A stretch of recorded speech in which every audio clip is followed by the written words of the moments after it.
일곱 번째 지혜, 세상적인 지혜와 따라해봅시다. 세상적인 지혜와 세상적인 지혜와 위로부터 난 지혜를 위로부터 난 지혜를 분별하라. 분별하라. 네, 강의 시작하도록 하겠습니다.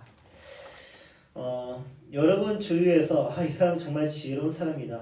이 사람만큼 총명한 사람이 없는 것 같다라고 말할 수 있는 사람이 있습니까? 여러분은 그렇다면 그 사람의 무엇을 보고 지혜롭다고 총명하다고 판단하신 겁니까? 우리가 사는 세상은요, 지혜를 정의하기를 사물의 도리나 이치를 잘 분별하는 정신적인 능력 또는 슬기를 지혜라고 합니다. 그럼 총명을 어떻게 정의하느냐? 보거나 들은 것을 기억하는 힘이 있음. 보거나 기억하는 능력이 힘이 있다. 이게 바로 총명이고요. 또는 썩 영리하고 재주가 있다 할 때 총명하다라고 말을 합니다. 그래서 이런 사전적 의미로 나는 지혜로운가, 나는 총명한가라고 자문을 해볼 때 저는 지혜롭지도 않고 총명하지도 않은 사람입니다. 왜냐면요, 그저께죠, 금요일에 하루를 마감하고 광주로 올라왔단 말이에요. 딱 도착하니까 중요한 걸 놓고 왔구나 라는 걸 깨달았습니다. 예, 노트북 가방을 안 가져왔어요. 그래서 2시간에 걸쳐서 갔다 왔고요. 몸은 덩달아 고생했겠죠. 지금까지 잃어버린 새 핸드폰만 3개 그것도 아이폰 3개 잃어버렸고, 갤럭시 노트 1이 처음 나왔을 때 세탁기에 빨아버렸습니다. 그리고 손에 핸드폰을 쥐고 있는데 그걸 모르고 찾고 다니는 그런 일들이 부지기수고요. 이런 저를 두고 저희 어머니는요, 이런 말씀하셨습니다. 너는 1,000원짜리 핸드폰도 아깝다. 총명이 문제이죠. 총명이 없으면 지혜라도 있었으면 좋겠는데, 지금까지 너 진짜 지혜롭다라는 말을 들어본 적이 거의 없는 것 같아요. 이런 것을 보아 저는 세상적인 기준으로 볼 때 총명하지도 않고 지혜롭지도 않은 사람이 분명한 것 같아요. 근데 참으로 다행인 것은요, 하나님은 이런 기준으로, 그러니까 이런 기준은 타고난 것인데요, 솔직히 타고난 것인데, 이 타고난 능력을 두고 총명하다, 지혜롭다라고 운운하지 않으신다는 점입니다. 그렇다면 하나님은 지혜와 총명을 어떻게 말씀하실까? 잠언서 9장 10절에 이르기를 여호와를 경외하는 것이 지혜의 근본이요 거룩한 자를 아는 것이 명철이니라. 하나님을 아는 것이, 하나님을 경외하는 것이 지혜이자 총명이다라고 정해주니까 얼마나 다행인지 모릅니다. 인생을 사는데 지혜와 총명이 없으면 어떻게 될까요? 그 인생 망하거든요, 솔직히. 그래서 하나님은 사람이 망하는 원인이 바로 여기에 있다라고 말씀하시는데, 호세아 4장 6절 7절에 이르기를 내 백성이 지식이 없으므로, 그러니까 하나님을 아는 지식이 없으므로 망하는도다. 네가 지식을 버렸으니 나도 너를 버려 내 제사장이 되지 못하게 할 것이요 네가 네 하나님의 율법을 잊었으니 나도 네 자녀들을 잊어버리리라. 그들은 번성을 쓰는 내게 번제하니 내가 그들의 영화를 변하여 요기되게 하리라. 이처럼 우리 그리스도인은 하나님을 아는 지식, 거룩한 자를 아는 것인 지혜와 총명이 없을 때 어떻게 된다고요? 망하게 된다고요. 그렇다면 우리 안에 이 지혜와 총명이 있어야 할 것인데, 그렇다면 이 지혜와 총명이 정말 내게 있을까라고 물어봐야 되지 않겠습니까? 확인해야 되지 않겠습니까? 그러면 무엇으로 그것이 내게 있는지 없는지 확인할 수 있을까요? 믿음이 있음을 무엇을 통해서 우리가 알 수 있다고 했습니까? 행함을 통해서 내게 믿음이 있는지 없는지 알 수 있었던 것처럼, 내게 지혜와 총명이 있다는 것을 알기 위해서 내게 행함이 있는지 없는지 보면 알 수가 있습니다. 지혜가 없는 사람, 즉 하나님을 아는 지식과 거룩한 자를 아는 지식이 없는 사람은 다음과 같은 행함 또는 다음과 같은 모습을 보인다고 합니다. 말로만 경건을 그렇게 자랑하면서 이게 경건이다, 이게 경건이다 하면서 자기는 실천하지 않는 사람. 또 말로만 형제를 위하는 척하면서 실질적인 필요는 채워주지 않는 사람. 그래서 결국 자기를 능히 구원할 수 없는 사람은 모두 다 하나님을 아는 지식과 거룩한 자를 아는 지식이 없는 사람에게서 나타나는 모습이에요. 지혜와 총명은 행함과 분리해서 생각하거나 적용할 수가 없습니다. 믿음과 행동을 분리해서 생각할 수 없는 것처럼 저 사람은 정말 믿음이 좋은데 근데 기도하지 않으면 그 사람 보고 믿음이 좋다고 말할 수 있습니까? 제가 믿음에 대해서 이렇게 말합니다. 야, 믿음이 이런 것이야. 믿음이 이런 게 좋은 것이야 하면서 제가 아무것도 하지 않으면 그 믿음 좋은 모습 맞습니까? 아니잖아요.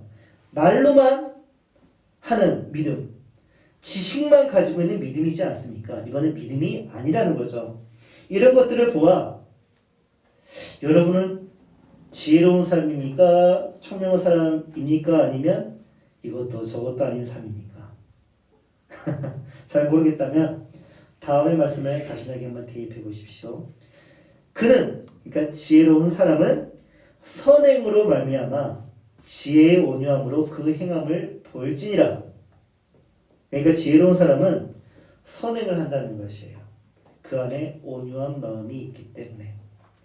왜 온유한 마음이 있는 사람이 선행을 하게 되는 것일까요?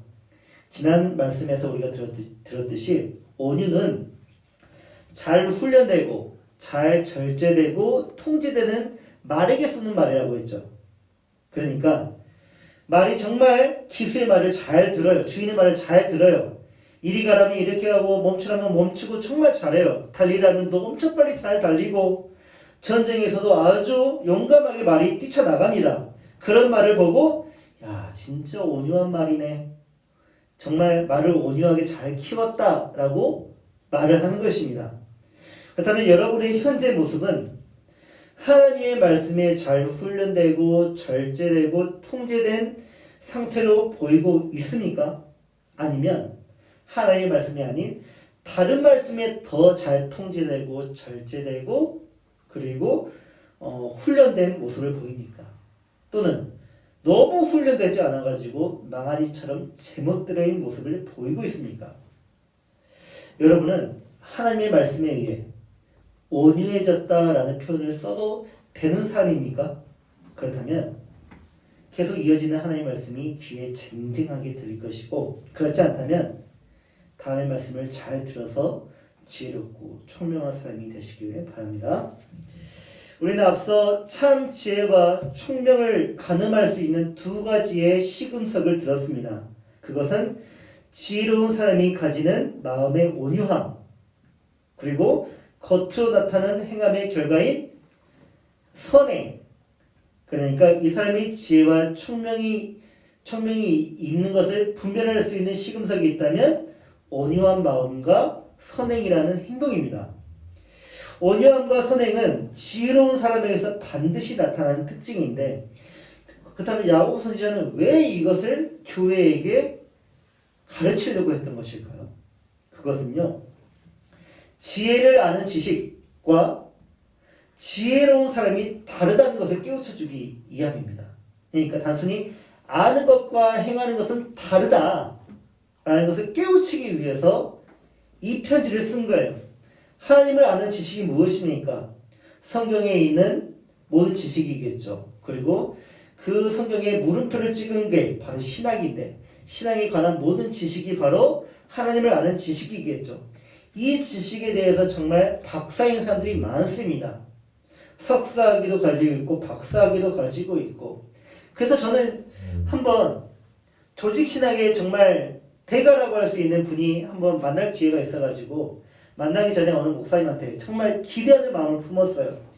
이분은 나보다 하나님에 대해서 정말 많이 아는데 하나님과 얼마나 친밀할까? 하나님과 얼마나 아름다운 교제를 나누고 있을까라고 제가 기대감을 품었더니 그 목사님이 옆에 사시는 목사님이 하시는 말씀이 그렇다고 다 그러진 않아요. 그래요.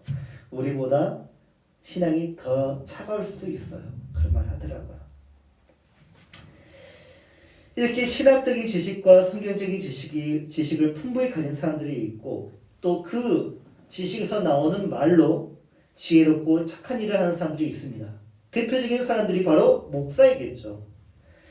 목사의 바른 설교가 배고픈 사람에게 쥐어주는 10,000원짜리 한 장보다 더 절실하게 선한 일이 될 수 있습니다. 그러나 목사의 삶이 그 설교처럼 바르고 고매하고 아름답지 못한다면 그 설교에서 나오는 지혜는 그 목사에서 나오는 설교가 아닐 수 있습니다. 이로 인해 우리가 알 수 있는 것은 참된 지혜의 표징은 말로 증명되는 것이 아니라 올바른 삶을 통해 증명된다는 사실이에요. 정말 그 목사가 지혜로운 사람이라면, 하나님께서 인정하실 만한 지혜로운 사람이라면 그 선한 행실과 지혜의 온유함이 그 행실에서 반드시 나타난다는 것이에요. 지혜를 아는 것은 지혜로운 것이 아닙니다. 지혜를 아는 것은 지혜에 관한 지식과 정보를 소유한 것일 뿐이지 지혜로운 삶을 살고 있는 것은 아니에요. 그렇다면 어떤 사람이 지혜로운 사람일까? 라고 묻는다면 지혜가 몸에 배어서 자연스럽게 몸 밖으로 나오는 사람, 하나님의 말씀에 온통 물들여져서 어떤 행동만 하기만 하면, 말만 하면 거기에서 착함이 나오는 것, 그 삶이 지혜로운 삶이에요. 제 친구 중 한약방을 운영하는 아버지를 둔 친구가 있었거든요. 그 친구에게는요 항상 한약방 냄새가 났습니다. 제 아무리 섬유유연제를 써도 빨래비누로 빨아도 그 친구의 옷에는 항상 한약 냄새가 났고요. 어디서만 났겠습니까? 손에서도 나고, 모든 피부에서 다 그 냄새가 납니다. 정수리에서도 나고, 하물며 입냄새까지 한약 냄새가 나는 것 같아요. 그 정도로 그 친구는 그냥 한약이 몸에 배어있는 향수와 같은 것이었습니다. 그렇게 온몸에서 한약 냄새가 난다 한들, 진동한다 한들, 이 친구가 아버지의 그 한약사의 능력을 가지고 있는 것은 아니잖아요. 진맥을 하거나 약초를 제조하는 능력이 그 친구에게 있는 것은 아니잖아요. 교회도 이와 같아요. 내가 교회에 속해 있다 해서 내가 교회에 투교한 말, 무슨 일이 일어나면 아이고 주여 주여 아멘 아멘 이런 말을 한다고 할지라도 그에게 교회 특유의 삶의 냄새가 난다 할지라도 그가 구원받은 사람이라고, 그가 지혜로운 사람이라고 감히 우리는 함부로 말해서는 안 된다는 것이에요. 진짜 능력이 나타날 때 한약사의 능력은 무엇입니까? 진맥을 해서 정확한 진단을 하는 것, 그리고 거기에 맞는 질병의 약재를 제조하는 것, 이게 진짜 능력이잖아요. 그리스도인에게 진짜 능력이 나타날 때 이 사람이 지혜롭고 그리고 참된 지혜를 가진 그리스도인이라 할 수 있는 것이지, 어떤 삶의 형태가 난다 해서 교회에 속해 있다 해서 이 사람을 우리가 지혜로운 사람, 그리스도인이라고 말을 할 수가 없다는 것입니다. 서당계도 3년이면 무엇을 얻는다고요? 풍월. 풍월이 무엇입니까? 풍월 잘 모르죠. 저도 몰라가지고 사전을 찾아봤어요. 어깨너머로 배운 짧은 지식을 풍월이라고 합니다. 저는 노래인 줄 알았어요, 솔직히 풍월이. 그런데 풍월은 어깨너머로 배우는 짧은 지식을 풍월이라고 합니다. 서당계도 3년이면 그 정도 지식은 습득할 수 있다는 것이에요. 교회 3년이면 이런 풍월 정도는 쉽게 배우겠죠. 그 너머에 더 많은 지식을 굳이 신학교 가지 않아도, 제자훈련 받지 않아도 그냥 3년 동안 교회만 잘 다녀도 어느 정도 지식을 많이 습득합니다. 그렇다 해서 그 사람이 구원받은 사람이라고 말할 수 있습니까? 아니요. 그 사람이 하나님을 아는 지식이 있다 해가지고 그 사람은 지혜로운 사람이라고 말을 할 수 있습니까? 아니잖아요. 근데 3년 정도 딱 다녀놓고, 야, 내가 교회에 다녔더니 신앙은 이런 것이야, 믿음은 이런 것이야, 예배는 이렇게 드리는 것이야 하면서 새로운 신자를 가르치고 있다고 하면 교회 망하게 되거든요. 그건 착각이에요.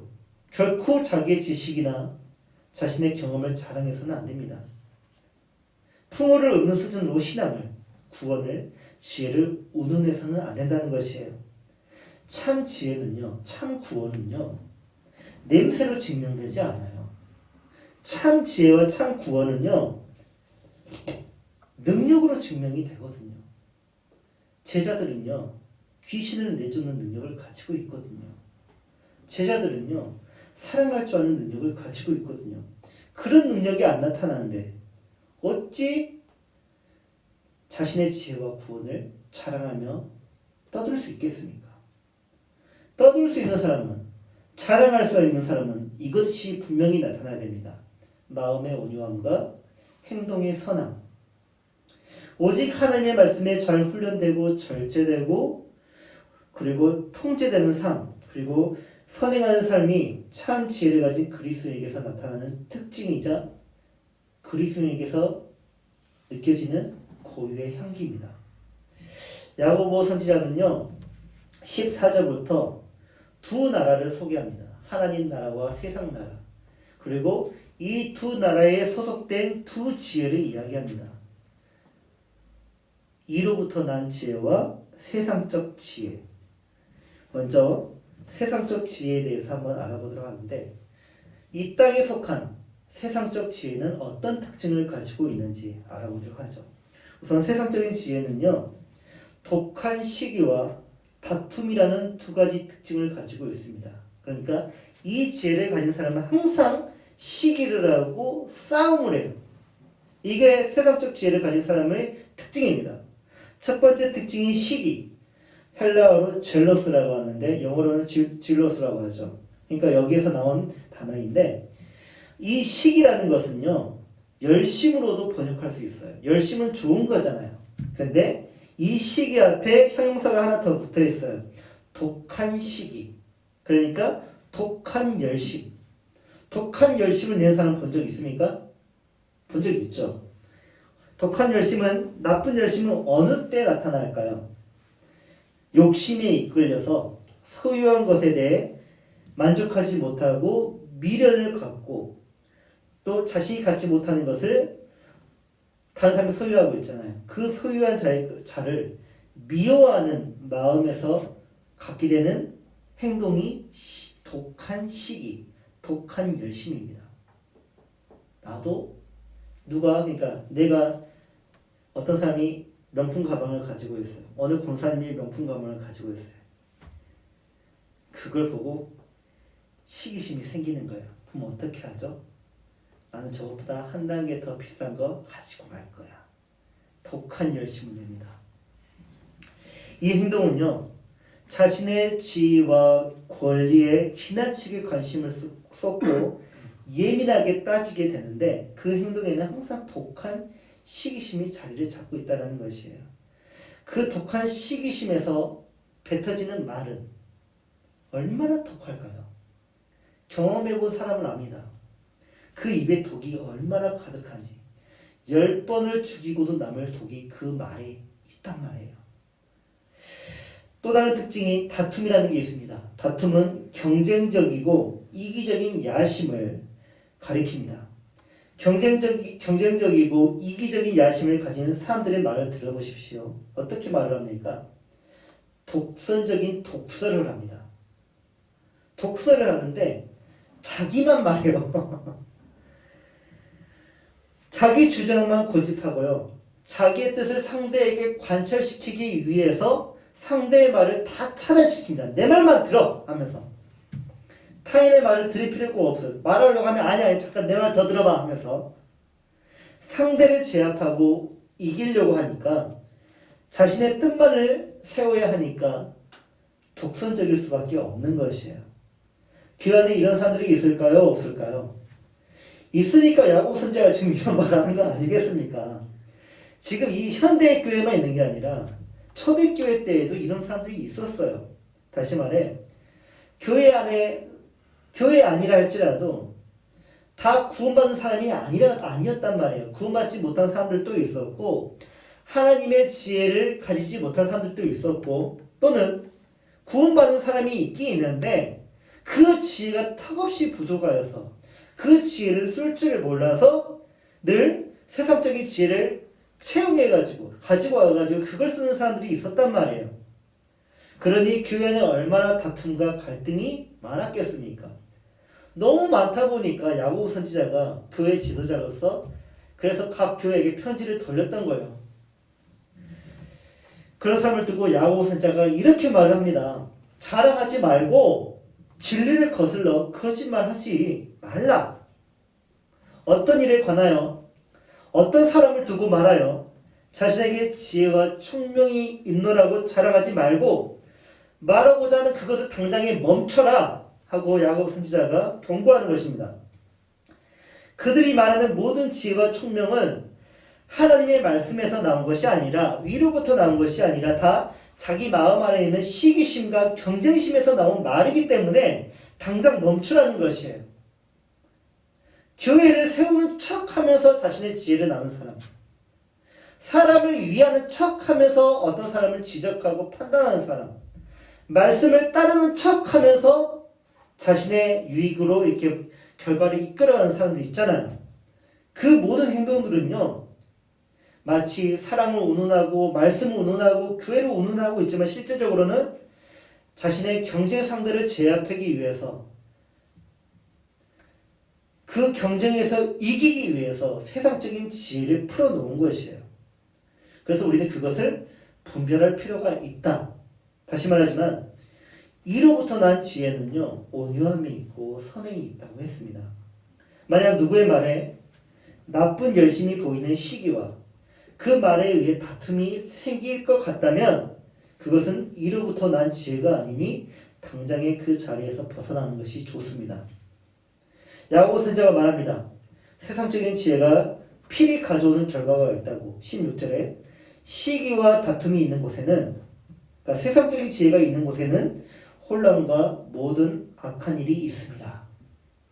유진 피터스 목사님이 계시는데 이분이 현대어로, 우리가 두루 쓰는 그 현대어로 표준어로 성경을 번역한 메시지 성경이 있습니다.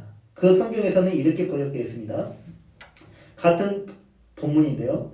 여러분이 다른 사람보다 더 낫게 보이려고 하거나 다른 사람을 이기려고 할 때마다 일은 엉망이 되고 서로 멱살을 잡는 것으로 끝나고 말 것입니다. 이런 거 본 적 있어요, 없어요? 경험해본 사람들은 압니다. 이 세상적인 지혜가 얼마나 무섭고 교회에 큰 혼란을 야기하는지. 이와 반대로 이로부터 난 지혜가 있다고 했죠. 하나님의 지혜는 구체적으로 어떤 특징을 가지고 있을까? 야고보 선지자는 이렇게 말을 합니다. 17절의 메시지 역입니다. 참된 지혜, 하나님의 지혜는 거룩한 삶에서 시작됩니다. 거룩한 삶이란 성결입니다. 참된 지혜의 특징은 다른 사람들과 평화롭게 지내는 것입니다. 참된 지혜는 온유하고 이치에 맞으며 자비와 축복이 넘칩니다. 하루는 뜨겁고 다음날은 차갑고 하지 않습니다. 겉과 속이 다르지 않습니다. 이게 참된 지혜를 가진 사람에게서 나타나는 특징들이에요. 이처럼 야고보 선지자는 지혜의 특징이 거룩한 삶, 성결에 초점이 맞추어져 있고 그 거룩한 삶을 여러 차원으로 이제 설명을 하는데, 첫째, 화평하고 관용하고 양순하며, 둘째, 긍휼과 선한 열매가 가득하고, 셋째, 편견과 고집이 없는 삶이, 거짓이 없는 삶이 거룩한 삶임을 나열하면서 그 삶이 지혜로운 삶임을 그가 강조하는 것이에요. 그렇다면 성결, 거룩한 삶이란 무엇일까? 성결은 순결함을 의미하기도 하는데, 순결 또는 전심으로 번역되기도 합니다. 전심, 온 마음인데 이 전심이는 무슨 뜻일까? 전심은요, 나뉘지 않는 마음을 의미합니다. 전심은 이중적이지 않은 한결과 같고 겉과 속이 다르지 않은 일치하는 마음을 전심이라고 말합니다. 그러니까 이로부터 난 지혜를 가지고 있는 사람은 하나님을 전심으로 사랑하고 전심으로 충성하는데, 전심으로 따르는데 그 마음은요 결코 전심으로 따르기 때문에 세상에게 나누어 주지 않아요. 그러니까 하나님께 한 다리, 세상에게 한 다리, 양다리를 걸치지 않는 게 전심으로 따르는 사람들의 모습이고, 이게 지혜로운 사람의 특징이라는 것이죠.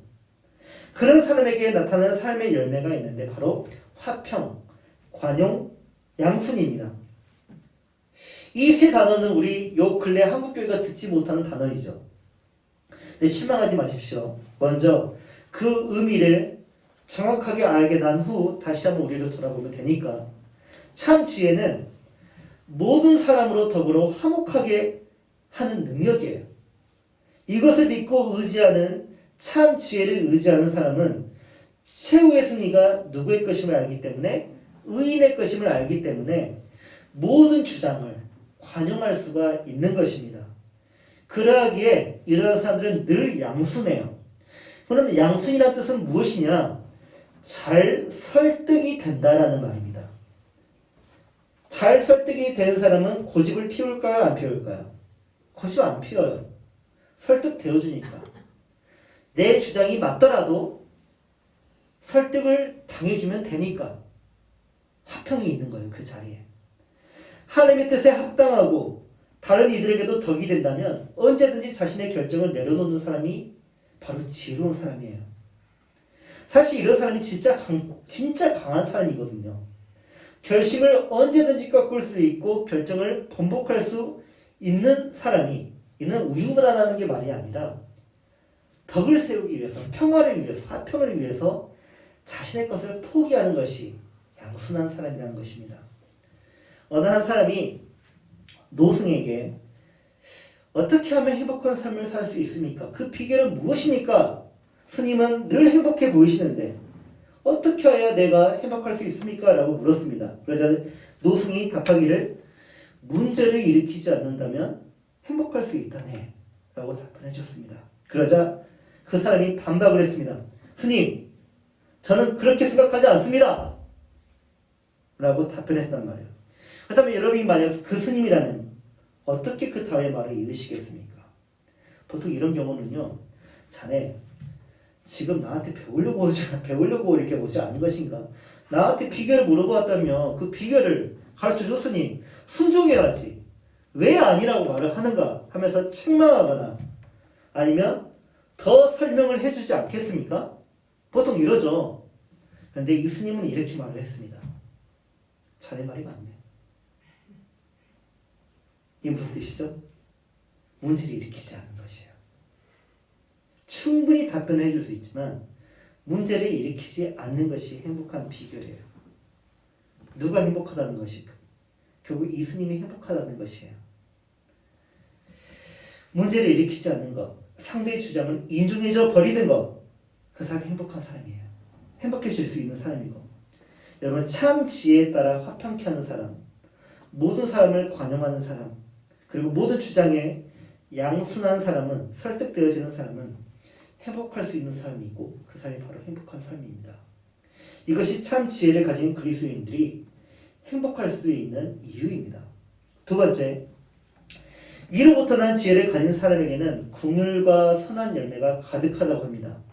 그렇다면 위로부터 난 지혜를 가진 사람은 왜 궁율을 베풀게 될까요? 자신이 하나님께 궁율을 받았다는 사실을 알고 있기 때문에. 하나님이 우리를 궁율히 여기신 것은요, 동정적인 느낌에서만 끝이 났나요? 아이고 불쌍해라, 아이고 짠해라, 거기에서 끝이 났나요? 아니면 궁율을 베푸셨나요? 궁율을 베푸셨죠. 동정에서 끝나지 않고 그 궁율을 베푸신 게 어떻게 나타났습니까? 자신의 아들을 십자가에 매달게 했잖아요. 그 불쌍한 우리를 구원하기 위해서.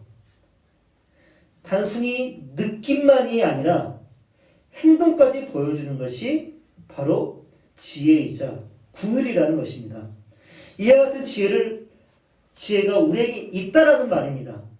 이미 그런 능력이 우리에게 있다라는 것입니다. 그래서 우리는 적극적인 궁율을 베풀 수밖에 없는 사람들입니다.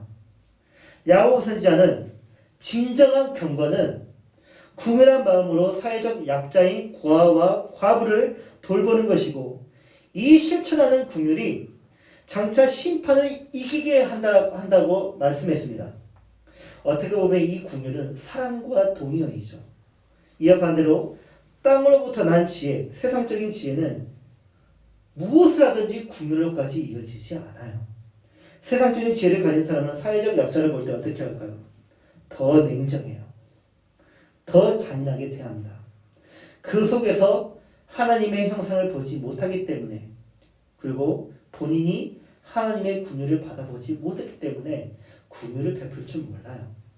또한 오직 자기 자신의 만족에게만 몰두하는 사람이기 때문에 그 밖에 모든 사람들은 다 경쟁자이고 대적자가 됩니다. 그래서 이길 때까지 만족을 누리지 못하는 까닭에 긍휼은 쓸모없는 감정에 불과합니다. 이 열매들이 성령의 9가지 열매라는 것을 잘 아실 겁니다. 그렇습니다. 하나님의 지혜를 얻지 못한 사람은요, 어떤 방식으로도 성령의 9가지 열매 중에 긍휼도 열매 내지를 못하는 거죠. 그러나 위로부터 난 지혜를 가진 사람들은 다릅니다.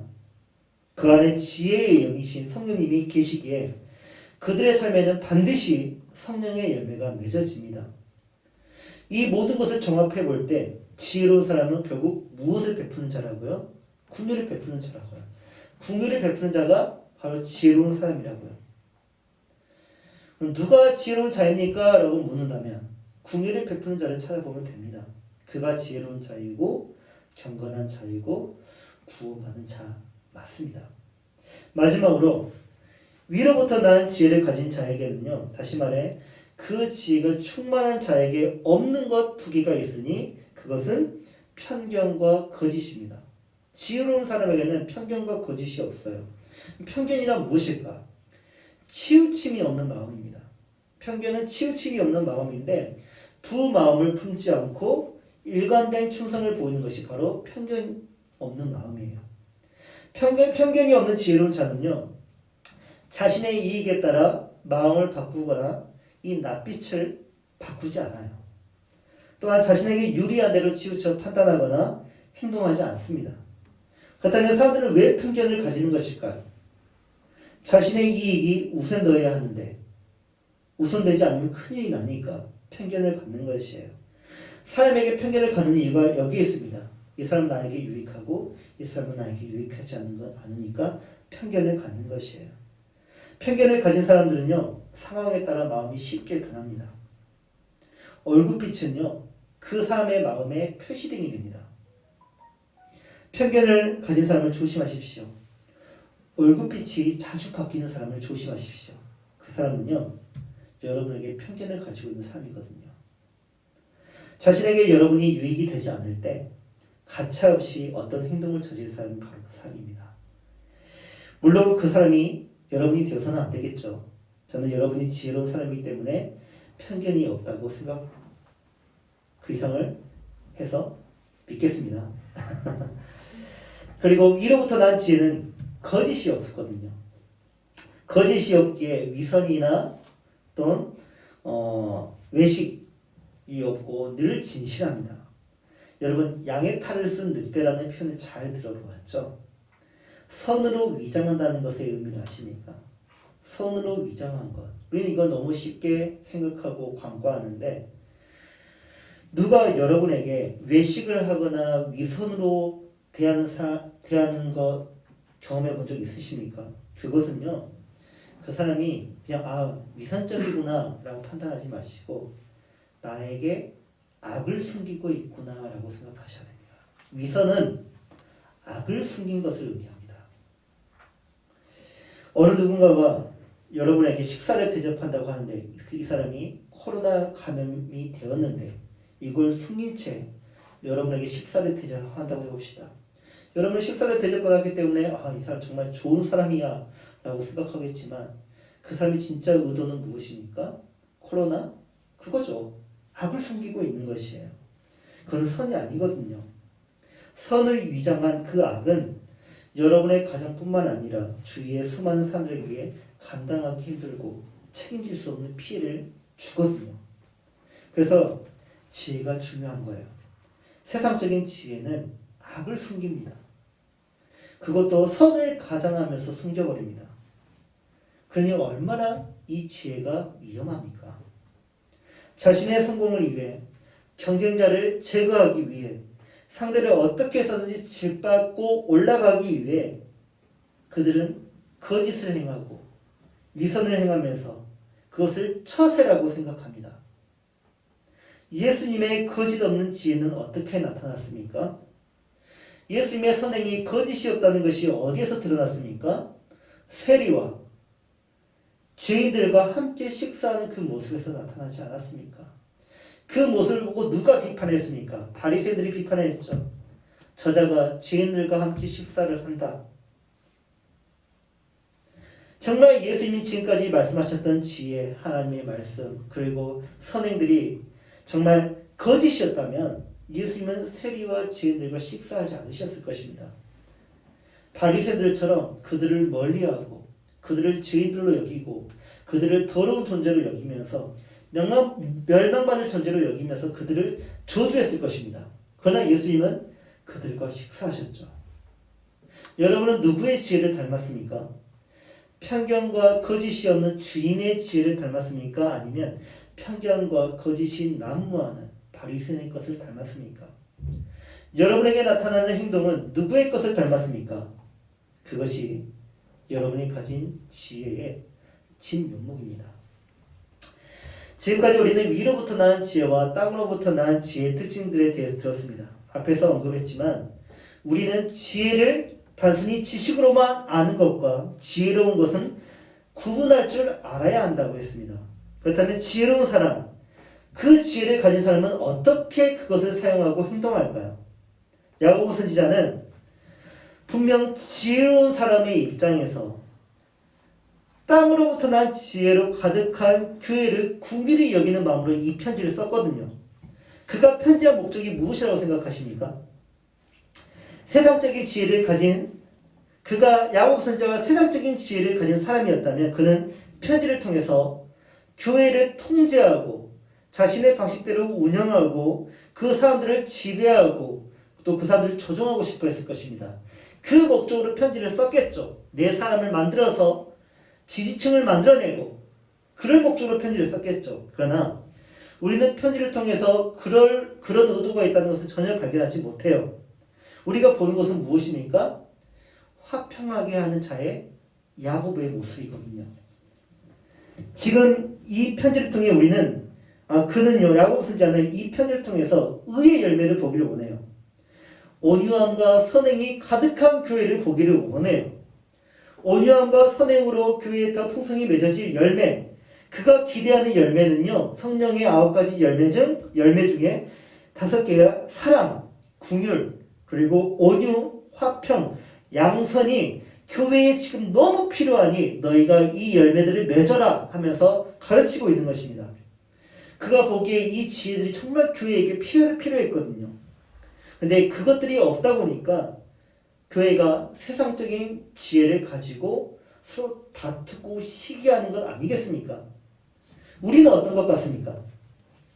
우리는 시험이 임할 때 어떤 지혜를 가지고 헤쳐나가는 것 같습니까?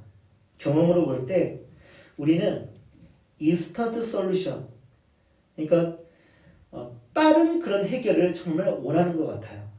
당장 내 속을 후련하게 해주고 금방 염려와 불안감을 떨쳐주고 불편한 것을 해결해주는 세상적인 지혜를 추구하고 우리는 이미 그것에 중독되어 있는 모습을 보는 것 같아요. 하지만 이제는 우리는 이로부터 난 지혜를 가지고 기다릴 줄 알아야 합니다. 당할 줄도 알아야 되고요. 포기할 줄도 알아야 하고요. 용서하고 참고 복을 빌어주고 타협하지 않고 진실하고 불쌍히 여기는 하늘의 지혜를 추구할 줄 알아야 해요. 주님이 우리를 위해서 그렇게 하셨잖아요. 주님께서 당연히 우리에게 그렇게 하셨잖아요. 제자인 우리도 이제 조급함을 가지지 말고 주님을 따라 어린 양처럼 순종하며 따라가도록 합시다. 이것이 제자의 길이고요. 영생의 길이고 지혜의 길입니다. 우리 부끄러운 교회 되지 맙시다. 우리 시끄러운 교회 되지 맙시다. 우리 서두르는 교회 되지 맙시다. 누가 여기서 지혜로운 자입니까? 라고 누가 묻는다면 우리가 난가? 라고 생각하지 말고요. 서로를 쳐다봐 주세요. 그 말은 무슨 의미입니까? 이 사람이 바로 지혜로운 사람입니다. 라면서 추천을 해주는 그런 교회가 됩시다. 그 사람과 함께 할 수 있어서 안심되고 기뻐할 수 있는 우리가 됐으면 좋겠습니다. 주님은 그런 교회를 우리를 보고 꿈꾸셨어요. 주님의 꿈을 이루는 우리 예수님 교회가 되도록 합시다. 기도하겠습니다. 다 같이 기도하기를 원합니다. 깨닫지 못했죠. 우리는 내게 이런 지혜가 있다는 것을, 이 지혜가 이런 능력을 가지고 있다는 것을, 하나님께서 주신 우리 지혜는요, 화평케 하는 지혜예요. 싸우는 지혜가 아니라, 싸워서 이기는 지혜가 능력이 아니라, 우리에게 있는 지혜는요, 싸우고 있는 곳에 가도 화평케 하는 지혜예요. 그게 능력이거든요. 근데 우리는 이기고 싶어요. 우리는 주목받고 싶어요. 이건 지혜 아닙니다. 이거는 세상적인 지혜입니다. 하나님이 우리에게 주신 지혜는 화평케 하는 지혜입니다. 여러분, 나만 소중한가요? 모두 다 소중합니다. 그래서 우리는 화평케 하는 자가 되어야 됩니다. 이제 그리스도께서 우리에게 그렇게 하셨던 것처럼 우리도 그리스도를 본받아 세상에 나아가 모든 상황에 화평케 하는, 모든 사람을 화평케 하는 그리스도인이 지혜로운 삶이 되도록 합시다. 이를 위해서 다 같이 기도합시다.